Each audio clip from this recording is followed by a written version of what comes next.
네, 안녕하세요. 오늘은 보내주신 자료들을 보면서 아주 흥미로운 질문이 떠올랐습니다. 이슬람에도 기독교에 11조 같은 제도가 있을까? 하는 그런 궁금증인데요. 오늘은 바로 이슬람의 자선제도, 그중에서도 핵심인 자카트에 대해서 좀 깊이 파고들어 볼까 합니다. 네, 안녕하세요. 자카트가 정확히 무엇이고 또 이게 어떤 의미를 가지는지, 그리고 우리가 익숙한 11조와는 어떻게 다른지 그 핵심을 좀 명확하게 짚어보는 게 오늘 저희 목표입니다. 바로 시작해 볼까요? 네, 좋습니다. 근데 시작하기 전에 자카트는 그냥 뭐 좋은 일 한다 이런 차원에 넘어서요. 이슬람 신앙을 떠받치는 5개 기둥 중 하나거든요. 이걸 기억하시면 그 중요성을 아마 더 잘 이해하실 수 있을 거예요. 아, 5기둥 중 하나요? 정말 중요하군요. 네, 신앙의 근간이 되는 행위인 거죠. 그렇군요. 그럼 자카트 이 말 자체는 정화 그리고 성장을 의미한다고요? 그러니까 가진 재산의 일부를요, 의무적으로 내서 공동체의 어려운 이웃을 돕는 거군요. 예를 들어 주신 걸 보니까 무슬림 아흐메드가 1년간 모은 순자산이 니사브라는 기준, 네, 니사부? 그 기준이 있죠. 네. 예를 들어 금 87g 상당액, 뭐 한 2천만 원이라고 치면 이걸 넘는다면 그 초과분의 2.5%, 그러니까 한 50만 원 정도를 자카트로 내야 한다. 이런 식이네요. 네, 맞아요. 정확합니다. 그 니사브 기준을 넘는 자산에 대해서 2.5%죠.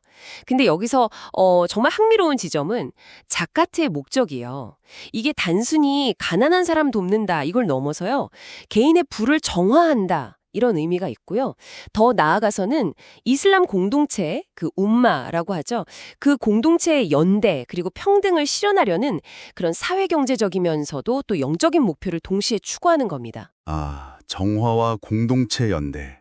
네, 그래서 꾸란에서도 보면 기도, 즉 살라트랑 거의 함께 계속 언급될 정도로 그 중요성이 강조돼요. 자선이 곧 신앙 실천의 핵심인 셈이죠. 실제 사례를 보니 좀 더 와닿는데요. 아흐메드 예시를 보면 라마단 기간에 현금뿐만 아니라 뭐 쌀이나 식용유 같은 생필품으로도 자카트를 낼 수 있다고요? 네, 가능합니다. 현물로도 가능해요.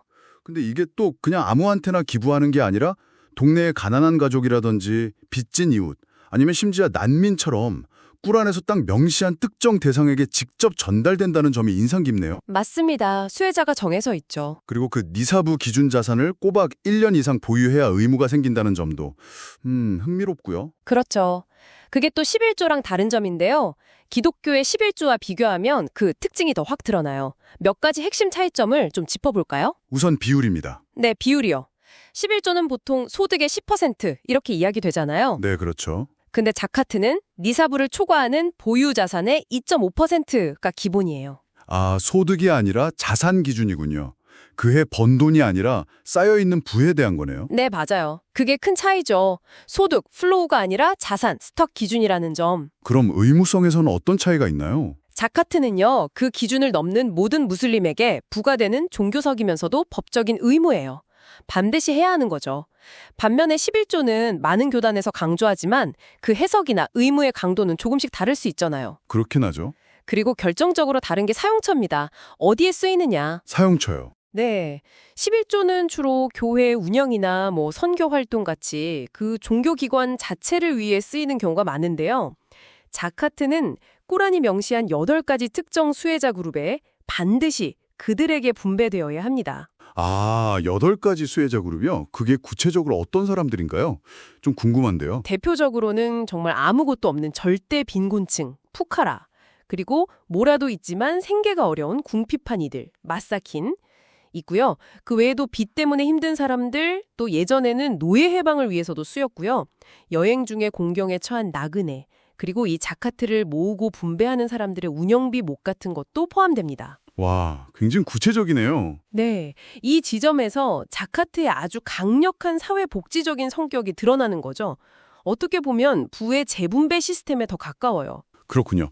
그럼 아까 예시처럼 기독교인 미나가 월급 300만 원에서 30만 원을 교회에 헌금하는 것하고 무슬림 아흐메드가 1년간 모은 순자산 2천만 원에서 50만 원을 계산해서 가난한 이웃이나 빚진 사람에게 직접 주는 것.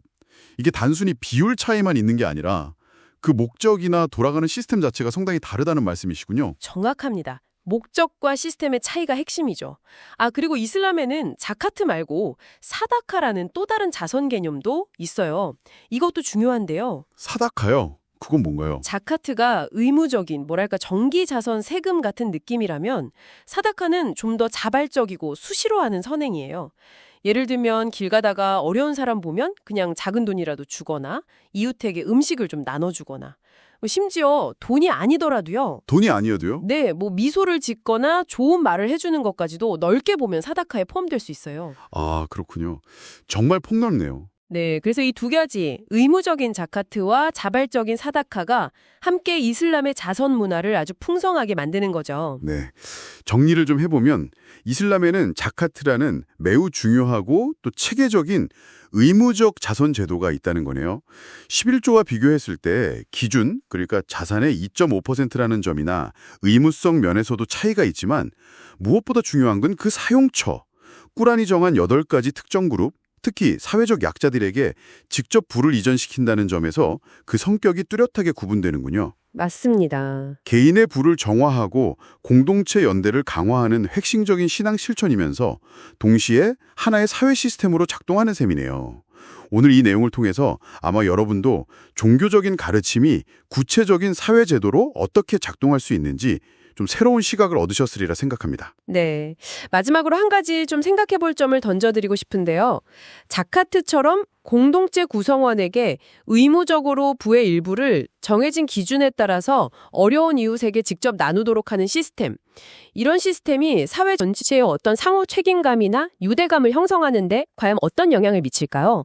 우리가 보통 강조하는 자발적인 기부 문화와는 또 어떤 다른 사회적인 의미와 결과를 낳을지 한번 좀 곱씹어 보시는 것도 흥미로운 탐구가 될 것 같습니다.